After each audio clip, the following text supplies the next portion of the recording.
Hello my dear student, एक बार फिर से स्वागत है आपके अपने इस यूट्यूब चैनल अस्मिता स्टडी पे। और आज के इस वीडियो में हम बात करेंगे टोटल जो है आपका 10 सब्जेक्टिव क्वेश्चन जो एग्जाम में पूछने की संभावना बनी रहेगी। ठीक है, तो आप लोग यहाँ पे आए हैं तो वीडियो को देख के जाइए और लगभग 10 क्वेश्चन हम यहाँ पे बताएंगे जो आपका जो है एग्जाम में अगर आप यहाँ से 10 देख के जाते हैं तो 2 तो जो है फिक्स है जो आएगा, ये हमारी गारंटी रहेगी। और बाकी आगे आ जाए तो और बढ़िया रहेगा, तो आप लोग जो है बढ़िया से देख के जाइए। ठीक है, पहले का क्वेश्चन हम क्या लिए हैं, हेड मास्टर कलीराम ने बालक ओम प्रकाश को क्या आदेश दिया था। ठीक है, तो आप लोग पढ़े होंगे, जब किताब में पढ़े होंगे ये चैप्टर तो बहुत बढ़िया समझ में आ गया होगा जो हेड मास्टर कलीराम जो है बालक ओम प्रकाश को क्या कहा था। ठीक है, ये जो है जूठन आत्मकथा से लिया गया है, आत्मकथा है ओम प्रकाश वाल्मीकि जी का जिसका नाम है जूठन, वहाँ से लिया गया है। तो देखते हैं इसका आंसर हम क्वेश्चन फिर से पढ़ लें। कह रहा है हेड मास्टर कलीराम ने बालक ओम प्रकाश को क्या आदेश दिया था, यही है। तो आंसर देख लेते हैं। कह रहा हेड मास्टर कलीराम ने बालक ओम प्रकाश को आदेश दिया कि जो सामने शीशम का पेड़ खड़ा है उस पर चढ़ जा, ठीक है, और टहनियाँ तोड़ के झाड़ू बना ले। ठीक है, यानी कि हेड मास्टर कलीराम जो था वो बालक ओम प्रकाश को कहता है जो एक काम करो बच्चा, तुम वो सामने जो शीशम का पेड़ तुमको दिखाई दे रहा है वहाँ पे जो है क्या करो, वहाँ से जाओ और शीशम के जो है टहनियाँ जो होता है वो तोड़ के ले आओ और उसका झाड़ू बना लो। क्या करो, झाड़ू बना लो और तनी पत्ता वाला तोड़ के लाना जिसे साफ करने में जो है आसानी हो। ठीक है, करा पत्ते वाली झाड़ू बनाना, करता है जो पत्ता वाला झाड़ू बनाना, पत्ता वाला, जिससे जो है साफ करने में आसानी हो और पूरे स्कूल को ऐसा चमका दे जैसे शीशा चमकता है। कहता है कि जो पूरा स्कूल को ऐसा चमका दो ना जैसे शीशा चमकता हो। ठीक है, कलीराम ने बोला कि तेरा तो ये खानदानी काम है। और हेडमास्टर जो था कलीराम वो लेखक को यानी कि ओम प्रकाश को कहता है जो तुम्हारा तो ये खानदानी काम है तो इसको तुम कर सकता है ना। चलिए आगे देख लेते हैं। और उसके बाद कहता है जा फटाफट लगा। ठीक है, कहता है जा फटाफट जो है झाड़ू लगा ले। ठीक है, हेडमास्टर के आदेश पर बालक ओम प्रकाश ने कमरे और बरामदे साफ कर दिए। तभी हेडमास्टर खुद चलकर आए और बोले इसके बाद मैदान भी साफ कर दें। ठीक है, उसके बाद क्या होता है सो देखिए, उसके बाद होता है जब पूरा जो है ओम प्रकाश साफ कर देता है, सभी क्लास को बरामदा को साफ कर देता है, तो हेड मास्टर आता है फिर से और कहता है एक काम करो अब जो है मैदान भी साफ कर दो। अब पहला दिन भी ऐसे होता है, दूसरा दिन भी ऐसा ही होता है और अंत में जो है एक दिन लेकर के पिताजी देख लेते हैं तो फिर जो है थोड़ा वहाँ पे बवाल काटा जाता है। तो इतना ही आप अगर लिखेंगे तो पूरा नंबर आपको मिलेगा। ठीक है, तो इसका स्क्रीनशॉट आप ले लीजिए और नहीं होता है तो फिर से स्किप करके देख लीजिए। ठीक है, आगे हम दूसरा नंबर क्वेश्चन लिए हैं, वो भी बहुत मज़ेदार क्वेश्चन है और एग्ज़ाम में जो है पूछा ही जाता है। ठीक है, तो चलिए इधर जो है हम क्वेश्चन आपका 2 नंबर का ले लिए हैं। देखिए 2 नंबर क्वेश्चन में हम क्या लिए हैं, 2 नंबर क्वेश्चन है आपका प्रातः काल का नभ कैसा था। ठीक है, प्रातः काल का जो नभ था कैसा था ना, देखते हैं। प्रातः काल का नभ नीला शंख के समान था। कैसा था, शंख के समान था और एकदम नीला था। ऐसा लगता था मानो कोई ऐसा चौका हो जिसको राख से लिपा गया हो। मतलब जैसे सवेरे सवेरे देखते होंगे ना चौका जो होता है यानी कि चूल्ही होता है ना, चूल्ही देखे होंगे तो चूल्ही के आसपास का जो एरिया रहता है उसको चौका कहा जाता है। तो इसीलिए लेखक कह रहे हैं जो ऐसा लग रहा था ना जैसे कोई चौका हो और राख से लिपा गया हो। कैसे, राख से, और अभी अभी ही लिपा गया हो। जैसे मान लीजिए जो चौका होता है, चौका क्या होता है जब लिपा जाता है ना तो खूब बढ़िया से चमकता है वो अलग। तो उसी प्रकार जो है लेखक कहते हैं जो प्रातः काल का नभ ऐसा चमक रहा था जैसे लिपा हुआ चौका हो। ठीक है, अथवा वह ऐसा लग रहा था मानो कोई कली खिला हो। यानी कि लेखक कह रहे हैं जो चौका की तरह तो लग भी रहा था लेकिन ऐसे भी लग रहा था जैसे मान लीजिए कोई कली जो है खिल रहा हो। ठीक है, जिसको लाल केसर से धो दिया गया और लाल केसर से उसको धो दिया गया हो। ठीक है, अथवा किसी स्लेट पर लाल चौक या खड़िया मल दी गई हो। तो ये सिंपल सा क्वेश्चन था और इसका सिंपल सा आंसर हम आपको बता दिए हैं। तो आप जो है इसका भी स्क्रीनशॉट ले लीजिए ना। और याद कर लीजिएगा ध्यान से, 1-2 बार हो सके तो रिवीजन कर लीजिए, क्योंकि एग्ज़ाम में लिखने में जो है बढ़िया रहेगा। आगे हम 3 नंबर लेते हैं और 3 नंबर देखते हैं जो क्या कर रहा है। तो 3 नंबर जो क्वेश्चन है आपका, देखिए क्या कर रहा है शिवाजी की तुलना भूषण ने मृगराज से क्यों की है। ठीक है, मृगराज मतलब क्या होता है देख लेते हैं थोड़ा। शिवाजी की तुलना भूषण ने मृगराज से क्यों की है। जिस प्रकार हाथी सिंह से ज़्यादा शक्तिशाली, भारी भरकम वजनी होते हुए सिंह द्वारा आखिर में मारा जाता है, उसी प्रकार हमारे शिवाजी उसी सिंह के समान है जो हमेशा अपने दुश्मनों को मार गिराते हैं। बात को समझें, यानी कि कह रहे हैं शिवाजी जो जिस प्रकार जो है हाथी जो है सिंह से ज़्यादा शक्तिशाली होता है। हाथी क्या होता है, सिंह, यानी कि अगर बात करेंगे देखिए हाथी जो होता है वो थोड़ा ज़्यादा स्ट्रांग होता है और सिंह जो होता है वीक होता है। हाथी की तुलना में हम ऐसा नहीं करें जो सिंह होता है वो कमज़ोर होता है, लेकिन क्या होता है भारी भरकम हाथी जो है सिंह से ज़्यादा होता है। ठीक है, और ज़्यादा वजन भी होता है। ठीक है, तो आखिरकार जो है, लेकिन फिर भी क्या होता है आखिर में जो है हाथी ही मारा जाता है, यानी कि सिंह हाथी से क्या हो जाता है, जीत जाता है। उसी प्रकार हमारे शिवाजी जो है उसी सिंह के समान है। तो लेखक कह रहे हैं जो शिवाजी जो है सिंह के समान है, जो हमेशा अपने दुश्मनों को क्या करते हैं, मार गिराते हैं। ठीक है, यहाँ शक्ति का उतना ही महत्व नहीं जितना कि चुस्ती फुर्ती का। ठीक है, यानी कि देखिए लेखक कह रहे हैं जो शक्ति का उतना ज़्यादा महत्व नहीं है जितना जो है चुस्ती फुर्ती का महत्व है। ठीक है, आगे देख लेते हैं। आगे क्या कर रहे हैं, अतः शिवाजी चुस्ती फुर्ती से अपने दुश्मनों पर विजय प्राप्त करते हैं। और शिवाजी जो लेखक कर रहे हैं जो शिवाजी जो है चुस्ती फुर्ती से जो है अपने दुश्मन पर क्या करते हैं, विजय प्राप्त करते हैं। चुस्ती फुर्ती से मतलब अपना चालाकी से जो है दुश्मन पर विजय प्राप्त करते हैं। यानी कि सिंपल सा जो बात है, भूषण जो है शिवाजी की तुलना जो है मृगराज से इसलिए करते हैं क्योंकि जिस प्रकार मृगराज जो है अपना जो है एक तरह से अपना चुस्ती फुर्ती से जो है अपना चालाकी से जो है हाथी जैसे विशाल जानवर से भी जीत जाता है, उसी प्रकार जो है शिवाजी जो भी जो थे अपने चुस्ती फुर्ती और अपने दिमागी ताकत से, यानी कि अपने जो है उनका जो चालाकी था उससे जो है क्या करते हैं, अपने दुश्मन से जीत जाते हैं। ठीक है, तो ये था आपका, तो ये था 3 नंबर का, इसका स्क्रीनशॉट ले लीजिए। और अगला हम 4 नंबर क्वेश्चन लिए हैं। ये भी जो है एग्जाम में बार बार पूछा ही गया है, हमें यहाँ पे जो है कब कब पूछा वो देना भूल गए हैं इधर, तो आप लोग याद कर लीजिए, पूछेगा ही। ठीक है, चलिए अगला क्वेश्चन है, भगत सिंह विद्यार्थी से क्या अपेक्षाएं रखते हैं। ठीक है, भगत सिंह जो है विद्यार्थियों से क्या अपेक्षा रखते हैं, तो देख लेते हैं भगत सिंह आखिर विद्यार्थी से क्या सब अपेक्षा रखते हैं। भगत सिंह विद्यार्थियों से बहुत से अपेक्षाएँ रखते हैं। वे चाहते हैं कि विद्यार्थी राजनीति तथा परिस्थिति का ज्ञान प्राप्त करें।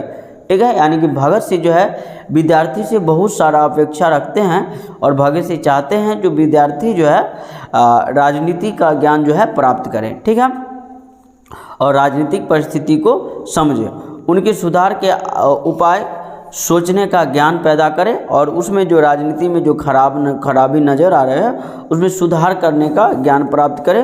वे देश सेवा में तन मन धन से जुट जाए। और भगत सिंह आगे कहते हैं जो युवा है उनको जो है देश सेवा में तन मन धन से जुट जाना चाहिए। ठीक है, तो ये था भगत सिंह का जो है विद्यार्थी से अपेक्षा। आगे चलिए 5 नंबर देख लेते हैं थोड़ा। 5 नंबर क्या कर रहा है, अर्धनारीश्वर की कल्पना क्यों की गई है। तो आपका जो क्वेश्चन है उसका आंसर हम बता रहे हैं। अर्धनारीश्वर शंकर और पार्वती की कल्पित रूप है।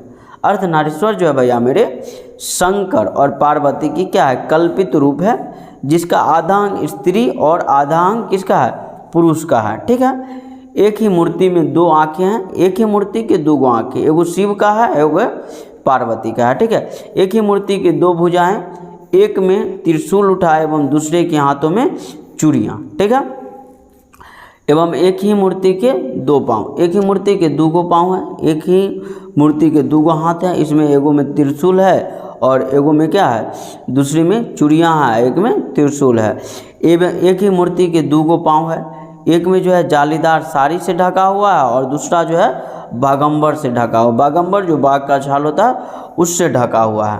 ठीक है, यह कल्पना निश्चित ही शिव एवं शक्ति के बीच समन्वय दिखाने के लिए की गई है। और यही कल्पना जो है, यह कल्पना मतलब ये फोटो, ये जो तस्वीर है इसलिए बनाई गई है, अर्धनारीश्वर की कल्पना इसलिए की गई है, ठीक है, कि इसमें जो है शिव और शक्ति दोनों की जो है दोनों के बीच जो है समन्वय यानी कि एकता दिखाने के लिए की गई होगी, ठीक है। तो ये था आपका 5 नंबर का आंसर। तो आप लोग इसका स्क्रीनशॉट बढ़िया से लीजिए, चूँकि एग्जाम में जो है पूछने की संभावना जो है रहेगी लगभग 100%, ठीक है, एकदम पूरा पूछेगा। आप लोग जो है थोड़ा वीडियो में बने रहिएगा। और अगर आपको चाहिए जो ये वाला जो है जो हम अभी समझा रहे हैं पेजा में, वो अगर आपको चाहिए तो आप जो है हम अंतिम में जो है वो नंबर देंगे व्हाट्सअप, उसमें कमेंट कीजिए और सीधा जो हम इसका वीडियो बना के आपको भेज देंगे, ठीक है ना। निःशुल्क रहेगा, हमारे तरफ से कोई पैसा जो है आप लोगों से नहीं लिया जाएगा, ठीक है। तो इस सब का टेंशन नहीं लीजिएगा। चलिए, आर्ट ऑफ कन्वर्सेशन क्या है? तो आर्ट ऑफ कन्वर्सेशन बातचीत करने की एक कला है। क्या है? बातचीत करने की कला है। तो पढ़वे न किए हो गया, बालकृष्ण भट्ट वाला में से है। आर्ट ऑफ कन्वर्सेशन बातचीत करने की क्या है? एक कला है जो यूरोप के लोगों में ज़्यादा प्रचलित है। ये जो आर्ट ऑफ कन्वर्सेशन है यूरोप के लोगों में सबसे ज़्यादा प्रचलित है। इस बातचीत कला में ऐसी चतुराई के साथ प्रसंग छोड़े जाते हैं कि जिन्हें सुनकर कान को क्या हो जाता है? अत्यंत सुख मिलता है। मतलब आर्ट ऑफ कन्वर्सेशन में क्या होता है? ऐसी चतुराई के साथ कोई प्रसंग छोड़ा जाता है जिससे सुनने के बाद जो है मन को जो है अत्यंत सुख मिलता है। क्या मिलता है? सुख मिलता है, ठीक है। चलिए अगला क्वेश्चन ले लेते हैं 7 नंबर। 7 नंबर क्या है क्वेश्चन देख लेते हैं। कह रहा लहनासी के गांव में आया तुर्की मौलवी क्या कहता था? यही क्वेश्चन तो है। देखिए, लहनासी के गांव में आया तुर्की मौलवी क्या कहता था? तो देखते हैं थोड़ा। कह रहा लहना के गांव में आया तुर्की मौलवी कहता है कि जर्मनी वाले क्या हो गए हैं? पंडित हो गए हैं। यानी कि लहना के गांव में जब एक दिन तुर्की मौलवी आया तो कहता देखिए जर्मनी वाला जो है ना पोथी पढ़ के सब पंडित हो गया है। आप वेद पढ़ के क्या हो गया? देखिए वेद पढ़ के जो है विमान चलाने की विद्या जान गया है, ठीक है। यानी कि लहनासी जब लहनासी के गांव में जो मौलवी आता है वो कहता है कि जर्मनी वाला ना बड़का पंडित है सब, ठीक है। अब वेद पढ़ के विमान चलाने की जो है विद्या जान गया है, ठीक है। और उसके बाद जो है मंडी में जो भी बनिया रहता था, मंडी में बनी को बहकाता था कि डाकखाना से रुपया निकाल लो, सरकार का राज जाने वाला है। और बनिया सबको बहकाता था, कहता था एक काम करो, तुम्हारा जो बैंक में जो पैसा है वो निकाल लो, क्या है कि सरकार का राज जाने वाला है। जब सरकार का राज चल जाएगा तो तुम्हारा पैसा भी चल जाएगा साथ ही, ठीक है। उस सबको बहकाता था ताकि बनिया लोग पैसा निकाल ले और रात को चोरी कर ले, ठीक है। तो ये सब बात था। तो इसलिए जो है लहनासी के गांव के जो लोग था उसको जो है बांध के बड्ड मारा था। आप लोग थोड़ा कहानी पढ़िएगा, उसने कहा था तो समझ में आ जाएगा। तो ये था आपका 6 नंबर और 7 नंबर। तो इसका स्क्रीनशॉट ले लीजिए और मात्र जो है 3 गो क्वेश्चन और आगे हम कराएंगे, तो आप लोग बने रहिए, ठीक है। चलिए अगला क्वेश्चन हम ले लेते हैं। अगला क्वेश्चन है क्या है क्वेश्चन आगे देख लेते हैं थोड़ा। कह रहा है कुंती का परिचय आप किस तरह देंगे? कुंती का परिचय, कुंती जो है विष्णु की पड़ोसी थी ना। देख लेते हैं। कुंती विष्णु का पड़ोसन है। कुंती उदार व व्यवहारिक प्रकृति की है, ठीक है। मानक युद्ध में चले जाने के बाद कुंती विष्णु को संतोष देती है ना। मानक जब युद्ध में चल जाता है तो कुंती क्या करती है? विष्णु को संतोष देती है और कहती है मानक जो है चलाएगा, तो टेंशन वेंशन नहीं ले। वो मुन्नी के शादी के प्रति भी चिंता जताती है और मुन्नी के शादी के प्रति भी चिंता जताती है, ठीक है। तो एक तरह से हम कह सकते हैं कुंती जो है एक आदर्श पड़ोसन थी और दूसरे का भी ख्याल रखने वाली थी, ठीक है। चलिए अगला क्वेश्चन लेते हैं 9 नंबर में। चंपारण क्षेत्र में बाढ़ की प्रचंडता बढ़ने का क्या कारण है? ठीक है। अब यहाँ पे बात कर रहा ओ सदानी राशि लिया गया है क्वेश्चन। जो चंपारण क्षेत्र में जो है बाढ़ की प्रचंडता का जो है बढ़ने का क्या कारण है, थोड़ा बताइए। कह रहा चंपारण क्षेत्र में बाढ़ की प्रचंडता के बढ़ने का कारण वनों की कटाई और गंडक नदी की चंचलता है, ठीक है। वनों की कटाई, चंपारण क्षेत्र में क्या हुआ, बहुत ज़्यादा जो है वन जो है काटा गया और गंडक नदी की चंचलता है। गंडक नदी जो है थोड़ा इधर उधर होती रहती है। कभी इस क्षेत्र में बहुत घना जंगल हुआ करता था और चंपारण क्षेत्र में जो है कभी बहुत घना जंगल हुआ करता था, जो बाढ़ के पानी को क्या करता था, रोकता था। ठीक है, जब जंगल रहता है तो जंगल जो है कटाव को रोकता है। धीरे धीरे जंगल की कटाई होने के बाद वो महावन समतल हो गया। और जब क्या हुआ, जंगल की कटाई हो गई, पूरा जंगल ख़त्म हो गया, तो महावन जो महावन था, यानी कि बहुत बड़ा भाग में जो वन था वो क्या हो गया, समतल हो गया। बाढ़ के पानी के बहाव में अब कोई रुकावट नहीं आती, इसलिए क्या होता है, बाढ़ जो अपना प्रचंड रूप जो है धारण कर लेता है। तो यही जो है चंपारण क्षेत्र में बाढ़ आने की कारण है। ठीक है, प्रचंडता के कारण है। तो यहाँ पे जो है आपका 8 हो गया और 9 हो गया। अंतिम क्वेश्चन हम आपको बताएंगे, अंतिम क्वेश्चन, और अंत में जो है हमारा जो है व्हाट्सअप नंबर लेना जो है मिस नहीं कीजिएगा, क्योंकि आप लोग को ये चाहिए तो मैसेज तो करना होगा ना। तो चलिए देखते हैं। करा शिक्षा का अर्थ है, शिक्षा का क्या अर्थ है एवं इसके क्या कार्य है, स्पष्ट करें। देखिए, करा शिक्षा का अर्थ है जीवन की सच्चाई का खोज करना। ठीक है, देखिए शिक्षा का नॉर्मल एक तरह से बात करेंगे तो शिक्षा का मतलब ये नहीं जो हम पढ़े लिखे और बढ़िया कोई नौकरी उकरी में चल जाए पढ़ाई लिखाई की बदौलत, ऐसा नहीं होना चाहिए। शिक्षा का अर्थ ये है जो जीवन की सच्चाई की खोज करेंगे हम। ठीक है, शिक्षा का असली काम है कि वो हमारे जीवन को समझने में हमारी मदद करे। ठीक है, शिक्षा का जो असली काम है वो ये है कि हमारे जीवन को समझने में हमको मदद करे, जो हाँ आपका जीवन जो है क्या है। आगे देख लेते हैं। शिक्षा का काम सिर्फ नौकरी और व्यवसाय के जरिए पैसा कमाना नहीं है, और शिक्षा का मतलब ये नहीं है जो हम नौकरी और व्यवसाय के जरिए जो है पैसा कमाएं। ठीक है, तो अंतिम में जो है हम अपना नंबर जो है आपको लिख देते हैं, आप लोग जो है नोट कीजिए और एक तरह से जो है मैसेज कीजिएगा, तो हम आपको जो है इसका PDF बना के भेजेंगे। ठीक है, तो थोड़ा जो है कॉलम से लिख देते हैं ना, पेंसिल से आप लोगों को दिखाई नहीं देता होगा। फिर से लिखते हैं 91 28 52 94 और 86। आप लोग जो है इस पर मैसेज कीजिए और हम जो है आपको जो है क्या कहता है इसका PDF बना के भेज देंगे। ठीक है, तो आप लोग को सुविधा हो जाएगी याद करने में। तो इसी के साथ हम आशा करेंगे कि आपको ये वीडियो जो है बढ़िया लगा होगा। तो तब तक के लिए बाय, फिर मिलते हैं कल एक अच्छी वीडियो के साथ। थैंक यू, जय हिंद, जय भारत।